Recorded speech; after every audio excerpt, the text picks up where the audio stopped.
नमस्कार व्यूअर्स, आपका स्वागत है रेडियो द्वारका में। आज हम आए हुए हैं मैक्स हॉस्पिटल वैशाली में और मेरे साथ हैं डॉक्टर प्रभास मिश्रा।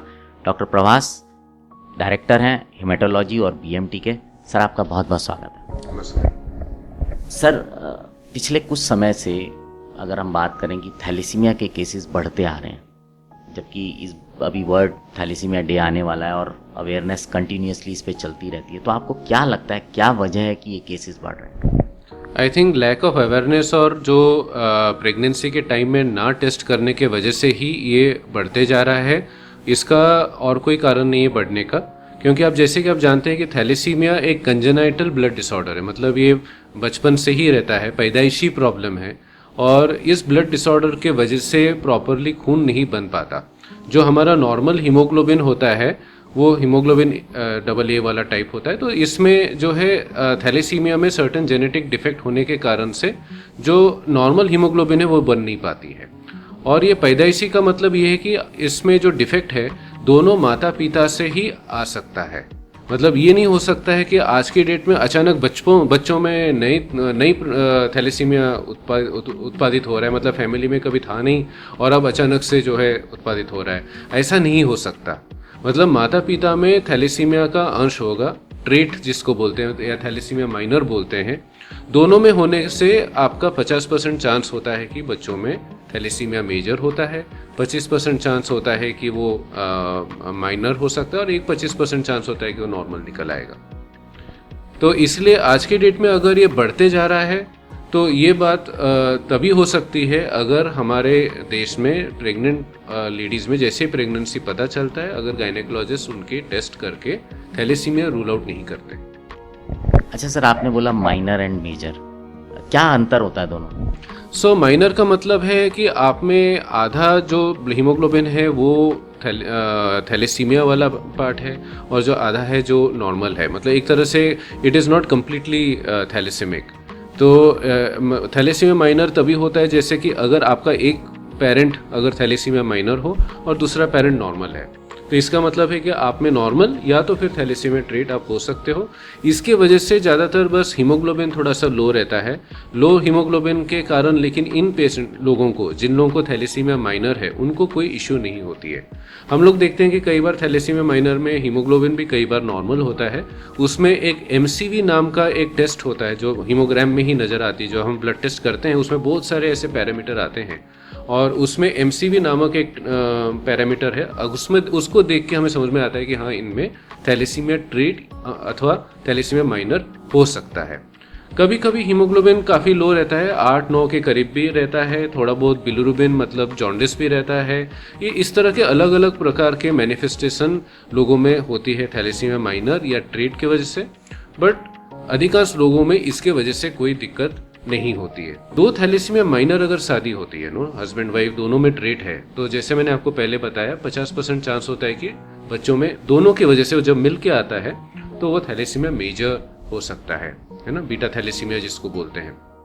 और आधे लोगों में फिर से वही 25% चांसेस में वही होता है कि फिर से ट्रेट होगा या 25% चांस होंगे कि नॉर्मल हो सकते हैं। जो कंबाइंड जो होने के बाद में जब हम उसको होमोजाइगस बीटा थैलेसीमिया, जिसको मेडिकल टर्म में we call it beta thalassemia trait किंवा बीटा थैलेसीमिया होमोजाइगस, ठीक है। अब ये जो होमोजाइगस वाले होते हैं वो भी दो प्रकार के होते हैं। एक होता है मेजर, जो बचपन से ही इतना हीमोग्लोबिन लो रहता है कि बार बार ब्लड वगैरह चढ़ाने की जरूरत पड़ती है, और एक होता है इंटरमीडिया, जो बचपन से हीमोग्लोबिन उतना कम नहीं होता कि ब्लड रिक्वायरमेंट हो, आगे चल के कभी कभी ब्लड वगैरह रिक्वायरमेंट की होती है, बट उतना नहीं होता जितना कि एक मेजर का होता है। इंटरमीडिया इसका मतलब ये नहीं कि वो हल्का है, लेकिन उसमें एक स्प्लीन वगैरह बढ़ जाता है, फेशियल फीचर्स चेंज होते हैं, जॉ लाइन में मतलब दांतों में प्रॉब्लम होती है। उन पेशेंट्स में भी जैसे मेजर होते हैं वैसे इन पेशेंट्स में भी, हालांकि ब्लड बार बार नहीं चढ़ता इंटरमीडिया में, फिर भी आयरन का मात्रा बढ़ सकता है, और आयरन मात्रा बढ़ने की वजह से जो दिक्कतें हम लोग मेजर में देखते हैं वो प्रॉब्लम्स भी इनमें देखा जा सकता है। सर, आपने बोला आयरन बढ़ने से कुछ प्रॉब्लम्स हो जाती हैं, तो सर किस तरह की प्रॉब्लम्स आती हैं और क्या ट्रीटमेंट रहता है?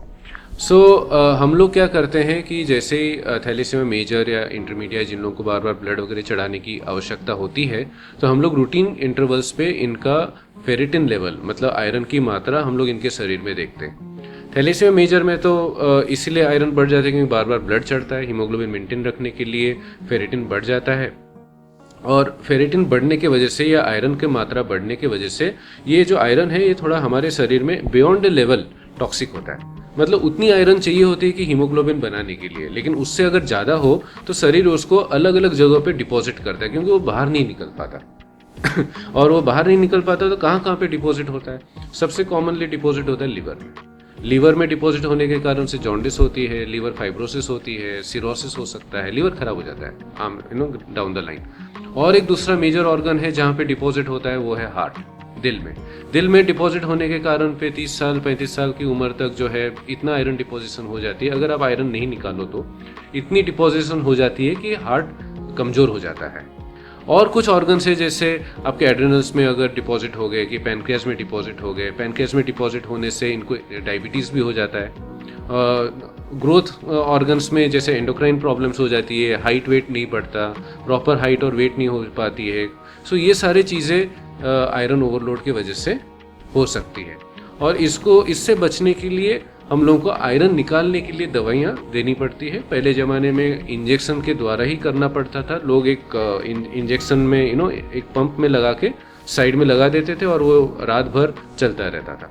आज की डेट में हमारे पास आजकल टैबलेट्स भी आती हैं, तो हम लोग यूजुअली 2 साल की उम्र पे अगर एक बार 10-15 बार ब्लड चढ़ जाता है, उसके बाद में हम लोग इनको आयरन कम करने के लिए दवाइयाँ शुरू कर देते हैं। अच्छा सर, आपसे आखिरी में एक सवाल लेना चाहूँगा कि जो मेजर बच्चे होते हैं उनका सर ट्रीटमेंट क्या रहता है? आज की डेट में मेन चीज़ तो ये है कि आपको ये प्रिवेंट करना, मतलब गरोदर माताओं का यही एडवाइस दूंगा कि आप पहले जैसे आप प्रेग्नेंट होते हैं आप अपना थैलेसीमिया का टेस्ट जरूर करें। ये उनके लिए और उनके डॉक्टर्सों के लिए, और अगर उनमें ट्रेट आता है या माइनर आता है तो हस्बैंड का भी टेस्ट करना चाहिए। और अगर दोनों में है तो जो नवजात जो बच्चा है पेट में उसका एक 12 हफ्ते से लेकर 14 हफ्ते के अंदर एक सुई द्वारा जाँच किया जाता है देखने के लिए कि अगर वो अफेक्टेड है, और अगर अफेक्टेड है तो आपके पास एबॉर्शन का ऑप्शन है। आज की डेट में ट्रीटमेंट सिर्फ और सिर्फ बोन मैरो ट्रांसप्लांट बोलते हैं, जिसमें कि अगर आपके कोई भाई बहन है जो नॉर्मल है या ट्रेट है तो उनसे स्टेम सेल मतलब ब्लड से स्टेम सेल लेके या बोन मैरो से स्टेम सेल लेके उसको रिप्लेस किया जाता है, जिसको बोन मैरो ट्रांसप्लांट या स्टेम सेल ट्रांसप्लांट बोलते हैं। तो सर अगर मैं समझूं तो अगर इस बीमारी की रोकथाम करनी है तो सबसे इम्पॉर्टेंट चीज़ है कि ड्यूरिंग प्रेगनेंसी वो टेस्ट कराना बहुत ही इम्पॉर्टेंट है, तभी हम उसको रोक सकते हैं। यस एब्सोल्युटली, आप बिल्कुल सही कह रहे हैं। सो वियर्स, आपने सुना डॉक्टर प्रभास को। ये एक ऐसी बीमारी है जिसको कि रोका जा सकता है। ये किसी वजह से नहीं होती है, सिर्फ इसलिए होती है क्योंकि हेरिडिटी होती है और साथ में आती है। एक टेस्ट इससे बचा सकता है। मैं जो लोग भी इसको सुन रहे हैं उनसे निवेदन करूंगा कि इसको शेयर करने में झिझके नहीं, क्योंकि ये जानकारी किसी को बचा सकती है, किसी परिवार की मदद कर सकती है। Thanks a lot doctor. अब आपसे विदा लेते हैं। बने रहें रेडियो द्वारका के साथ।